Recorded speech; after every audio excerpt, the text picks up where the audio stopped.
Hey horror fans, welcome back to Room 237, coming at you with another remake review. And this one is of Last House on the Left, remake from 2009.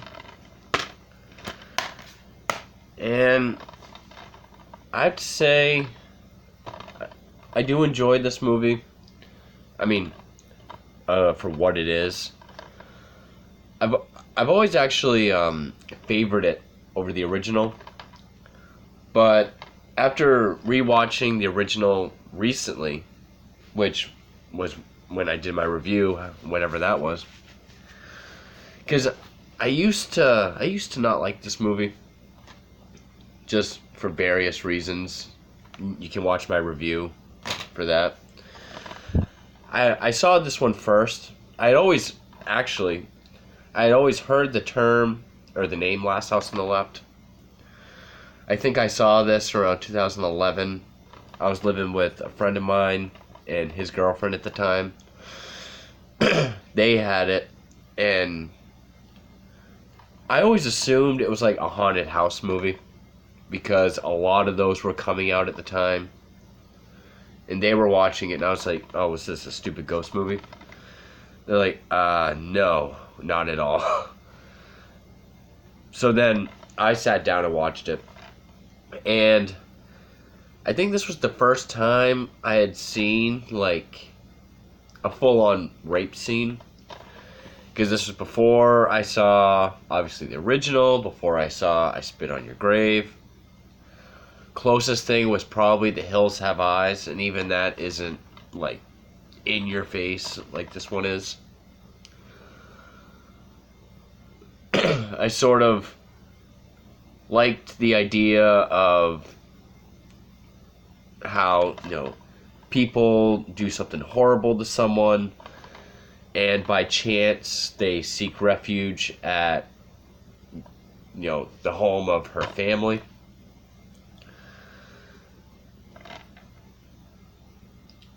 And yeah, compared to the original, I find it to be a better made film. Nothing against Wes Craven, and I still like the horrific scenes in this. I think the rape and murder scenes, even the revenge, is filmed well. There's a lot of stuff around it is either boring or like the bumbling cops I thought was stupid. This has a slow build up too. It does. And I think there's more emphasis on trying to make the trio really evil and sadistic. More emphasis on trying to make the son more innocent.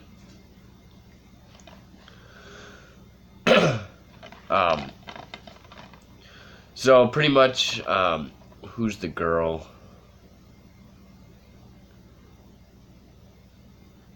Sara Paxton, who is in another movie called The Innkeeper, which I don't really remember much from. She plays Mari Collingwood. Her and her family played by Tony Goldwyn and Monica Potter. Of course, Tony Goldwyn, he was in Ghost. He was in an episode of Dexter. Monica Potter was in the first Saw film.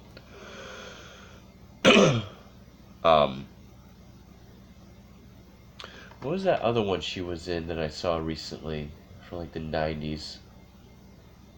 I don't remember.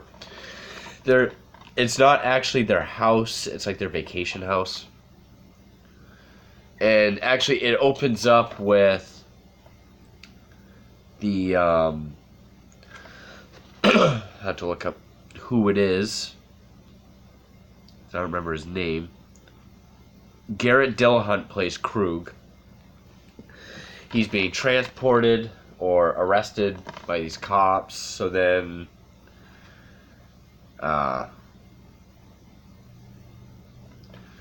his brother, played by Aaron Paul from Breaking Bad, and Martha McIsaac, they cause a car crash. They break him out, and they really try to make Krug to be really sadistic.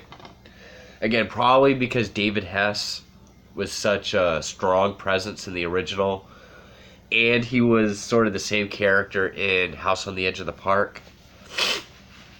You know, he is like the notorious kind of, like that kind of character. Rapist, killer. Like he Krug kills one of the cops while holding a picture of his daughter in front of him. It's like something you'll never see again. And, you know, then it's all the build up of, like, she goes to meet her friend Paige, who was,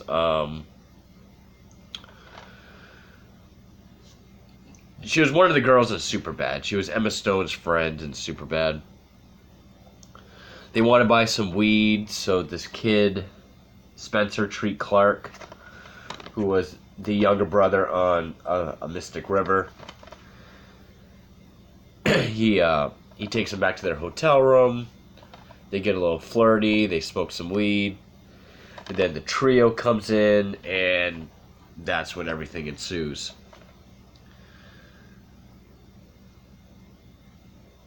I mean, as far as actual villains, I wouldn't say there's anything really special about any of them. Except for they just play the kind of bad guys that you want to see get it. They end up in the woods because they take Mary's Tahoe, her family's Tahoe. She causes an accident, and you know, then you get the long scene in the woods. So the son isn't Junior in this. His name's Justin. And he's not a heroin addict. He's just abused by Krug. So they, of course, the friend runs off, gets caught, brought back, and killed. And then Mary's, of course, is the one that gets raped.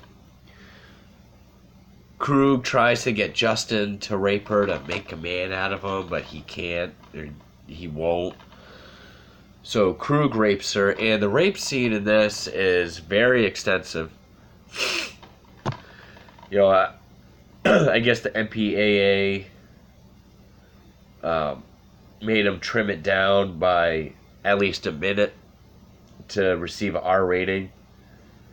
But even by 1 minute, with like that 1 minute off, it's still a long, drawn out, super realistic scene.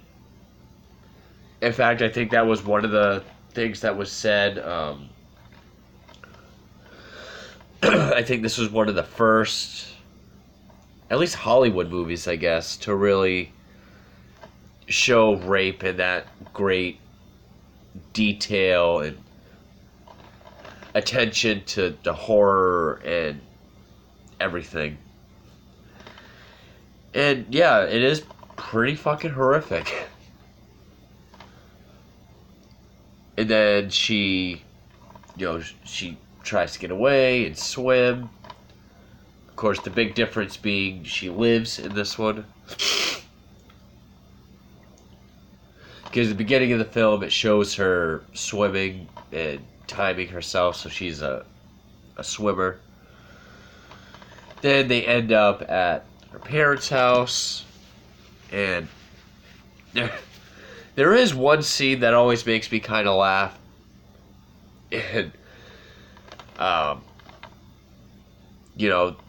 they're obviously bullshitting with every. It's not to the extent of the original where they're pretending to be doctors and stuff like that. You know, because where they were in an accident, Aaron Paul's all banged up. They say there was a car accident. And so they're asking him, like, what brings you way out here? And Krug gives this bullshit story about how his dad used to take him and Aaron Paul out fishing and camping, and he's like, I'm just trying to do the same with Justin. And the look the kid gives Krug is, it's a look of, like, all I think of is, like, that Johnny Knoxville movie, The Ringer. He's like, "Where the fuck did we get ice cream?" I don't know why, but whenever that scene comes up, that's all I think of. I will say how they find out about Mari is a bit more believable and rational than in the original, which when I do my episode of Reslashed, I'll get into that. In this one, you know, Justin's given some hot cocoa and he puts his cup on the counter. Yeah, I do like the shot of he turns around and there's this like on his face, and then the camera turns around and zooms in on a picture of her on the fridge. And his reaction, I thought he played it very well, because Monica Potter comes in and she's like, "Oh, that's our daughter Mari," and he's like, he gets like faint and he like has to run to the bathroom. Thought he played it well. Well, how they find out is, like the original, she has a locket that was given her by her brother who passed away. I don't remember if that's the original. But, you know, again, to make Krug look like a rapist who's also an asshole, I guess, she, as I think before or after he actually rapes her, he, like, sees it around her neck, like, grabs it, like, rips it off and throws it, and Justin saves it.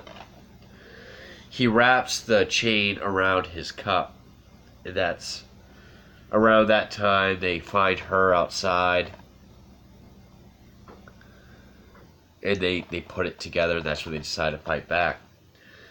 I also like the scene because I don't remember if her dad is a doctor in the original, but in this, I thought it added to the movie by making her live, because, you know, I don't know too many movies that do this, but I like showing how smart a doctor is. And, you know, like, the power's out, she's been shot, so he, like, talks about the importance of getting the lead out. So he gets, like, the tube of, like, a Windex bottle. He puts that in, like, the bullet wound, and, like, a glass of water. Gets all the lead out, then he, like, gets a knife really hot, cauterizes it. And when he's looking over her body for more injuries, he, you know, evidence that she's been raped. And that's when, you know, Monica Potter finds the locket around the cup. They put it together. They decide to fight back. And the revenge is definitely sort of torture porny. By that, I mean, like a over-the-top, like Saw kind of, like how horror movies were at the time, like over-the-top deaths. But it feels more justified. Like, the Krug's girlfriend, who has a lot of weird lines. Like, for example, when they have Mari out in the woods and they're tearing her clothes off, she says something like, "She's a liar." And then, you know, say like, "I'll look around. Look what she did." I'm assuming about the accident and where they are, but just kind of weird lines.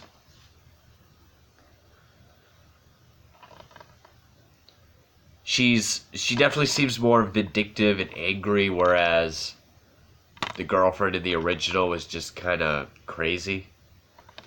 More like, just like a wild Harley Quinn type, I guess.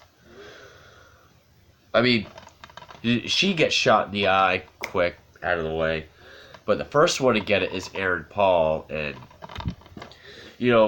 like the original, Monica Potter tries to seduce him to get close to him. And, he gets his... But he sees that Mari is in the house. He realizes that, where they are. He gets his hand...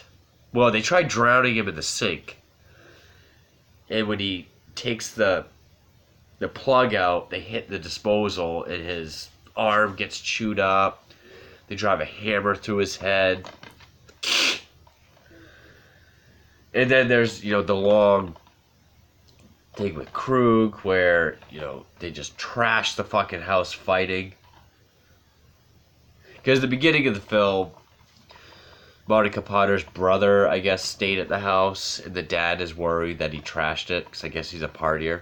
But then by the end of this film, the house is trashed anyway. And again, just to make... there's this funny line by Krug when he's like, you did a bang-up job on my brother. He's really fucking dead down there. And then, like, when he's beating up the dad, he says horrific things like, you want to know how tight your homecoming queen was? And, of course, unlike the chainsaw, the original, which some people like, some people think is kind of cheesy. With this, I don't know how plausible this is, but, since he's a doctor, there's this great scene. Krug wakes up and he's like, I can't move. And the dad's like, I couldn't find any rope or duct tape, but you're paralyzed. He, cut into some sort of nerve, paralyzed him. And he puts his head in the he puts, a microwave up, he puts his head in it. It makes his head explode. I don't know how plausible that is, but it looked cool. And then also, you also have the scene where Justin has the gun against Krug. But instead of, blow your brains out, I think Krug stabs him, but he lives. And the family decides to help Justin as well, escape with him. Overall, I would say it's a competently made remake. It takes what it needs from the original. It didn't have the bubbling cops, which people either really like or really dislike. It took what people remember from the original, the rape and the revenge, because that's exactly what it is, rape revenge. It upped the ante, by making the rape scene longer, more realistic, and, drawn out and everything. The deaths were taken up a notch. I mean, the brother's death in the original, getting his dick violently bitten off, was pretty crazy, but he gets it pretty good in this. I will say, it's not quite like The Hills Have Eyes, where I like it a lot better than the original. But I do see it as an improvement.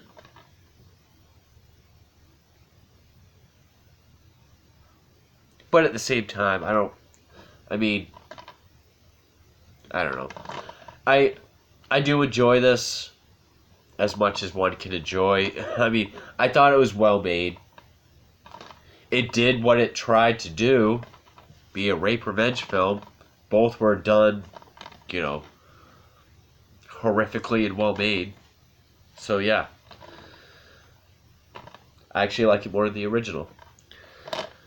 But that is my review for the remake of Last House to the Left. So coming up next will probably be another episode of Reslashed, where I do Last House to the Left. So stay tuned for that, and thank you for watching.